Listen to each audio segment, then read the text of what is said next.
एको आई मारवा दो साधु नो देश गणे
હાથ પાઠોડો ને આવું બધી રીતિ ને આગળ કહી દીધું હે ખળામાં જાણે હવા હો મણ બાદરી કળબી ને ક્યારે ઠાલવી આ તો તોણે પૂરા ઘરના અંદર હીરા ને મોતી તો સમચા પણ પેલાના વડોજીની વાયક હતી વડોજીની વાયક હતી બાકી દુનિયા ભરની ધન સંપત્તિ હું વાળું હું આ કળબીને ઘેર મને જવા દે એડી વખતે એમનો પોતાનો સંપર્ક ખાડામાં મેલી અને કળબીને ઘેર ગાડલું ખાલી કરવા હવે જોડે હીરાને મોતી ઘરમાં જળક્યા એટલે પટોમ ને પટલાણ કે કોઈ દર એવી સેવા પૂજા નથી કરી પણ તંદાડે એની સેવા પૂજા કરી ગમ પડે તો મને જવા નહીં દી બાકી તમે આ પોણે મેલો હું વળતો આને નાઈ નાખું પણ ખાહડો મારે રીજો ને ખળે હું ખાહડો લીધે પાછો એને એ વખતે વડોલીની વાયક હતી અને કાળુભાઈ કી જોયો ભજન હવે વડોલીની વાયક હતી જોડે વડોલીની વાટી જોડે પેલા હા મારવા દોડે વડોલીમાં શું કાલે બેડા મારવા દો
જેવાને ઘેર પાઠ પૂરો નતો વાઈક તો આમ નહીં આલી હતી હા ઓણોને જવાનો પણ વાટમાં અને હા ઉઠીને નેનભાઈના ઘર પણ આપણે બધા જઈએ તો વસમાં લેબડો હૂકો તો હા અમે પેલાને મનમાં લાગી ગયું કે કદી કદી વડોલીની વાઈક આવી હે આને હું પોતે માલિક છું. માલિક કદી કે આજે હું લેબડો ભૂકો પાડ્યો તો એને હું લીલો કરતો છું તો તો જીવનભર મારું નામ પણ અમર રાજ્ય એના બદલે ભગવાને લેબડો લીલો કર્યું એના લેબડામાં પછી એક ડાળ મેચ હે તંદાડાનું હા માર વાલો રે વડોલી માયા વાડ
આવડકું આ લીલા કર્યા હા હા પણ બાકી કોઈ મન હે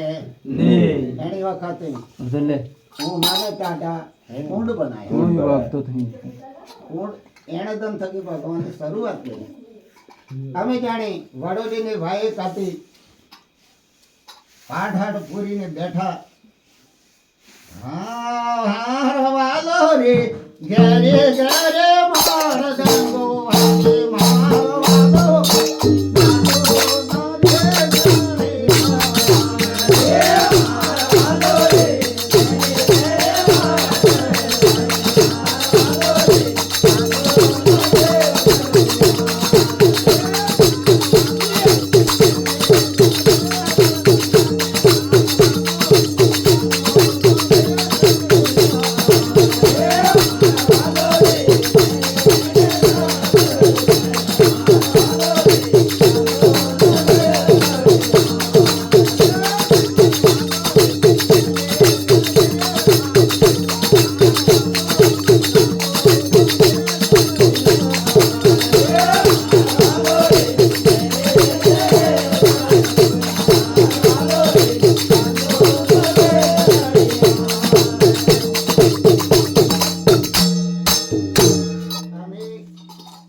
ભગવાનનું ભજન કરવાનું હતું એટલે આ તો તમે બધાય કોણ ના પણ આ મેં પેલા પાહાવાળાને અમને તમે બોલાયા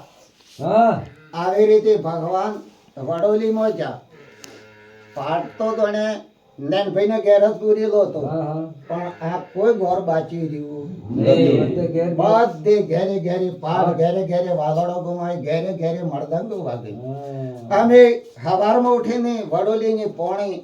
ભરવા પણ યાર નહેરી કારણ કે જીરિકા ગપાસી છે એ ગુણ મારે આજ હતો કારણ કે ચમ કારણ કે મારો ઘેર જીરિકા પાટ હતો એટલી હતી એટલી બધી બોલી કે મારે ઘેરે હતો મારે ઘેરે તો ભગવાન હતા એટલી બીજી કે મારે ઘેરે ભગવાન હતા ઓહો કહેતા આખા ગામમાં તો ભગવાન ની અહીં કારણ કે ના બધે કે યાદ ફૂટો હતો ને આજ ભગવાન તે સિવાય બીજું કોઈ નામ છે અમે એની વખતે રોમા રણછોડ જેવા નહીં વૈરાગ લાગ્યું કે ના તાણી આ તો કોક ને કોક ધૂતારો હે બાકી આપણા ગામના અંદર તારે પાણી કમી પેશી આવી હે એની કરતા સીધી અમને ફરિયાદ એની વખતે વડોલીના લોકે ફરિયાદ મેલી તે જાણે રાજકાજ ને વદર જાત આ કહેતા પેલા ઓકારા કે ચાલ ભાઈ આવો કોઈ તું સંતવાદી પુરુષ હોય અમારા ગામની વસમાં તલાવ હે હા તો ગાય ઓણા તળાવમાં હોભળે ની કહેતે ઓણા તળાવમાંથી તું પેલી પાર ઉતરી જાય તો સતવાદી પુરુષ સોની નકા જલમ તને સજા ભોગવે બે તાણે કે મારા બાપ અરે રે બધું બને મને પણ જલમની તો મારી પાસે નહીં તાણે કે આ ઘેર ઘેર પાડ કેમ કર્યા એટલે એનો મતલબ તું ધૂતારો હે તાણે કે અમે તમારા કહેવા થકી હેઠો તાણે એની વખતે ભગવાન તળાવને કિનારમાં લીધી અને વડોલીની પૂરી પબ્લિક હેડામાં ઊભી તમે બધા મને દેખો તાણે કે હા હું અમે બધા દેખ છે હું હેઠો હું અમે તાણે કે હેઠો કોઈની પણ ખબર હતી નહીં. જેની વખતે ભગવાને જમણો પગ ઊંચો કરી અને એક વાટી પાણીમાં મેળીને ફટ દેતું અને કંકુનું પગલું કિનારમાં પડ્યું એની વખતે વડોલીના લોકોને લાગ્યું કે તારી રે માની હાની મારો હાથમાં જ હતા ઘેર આયલા જ્યાં સબ કરતા તો એને ઓણે હેડા પેલે હેડે ભગવાન પોણી પણ થી નહેરી હવે હા નહેરી જા તેવા ગણ્યા દ્વારકા મધીને પરગાડ પણ મને હાથથી ને હતું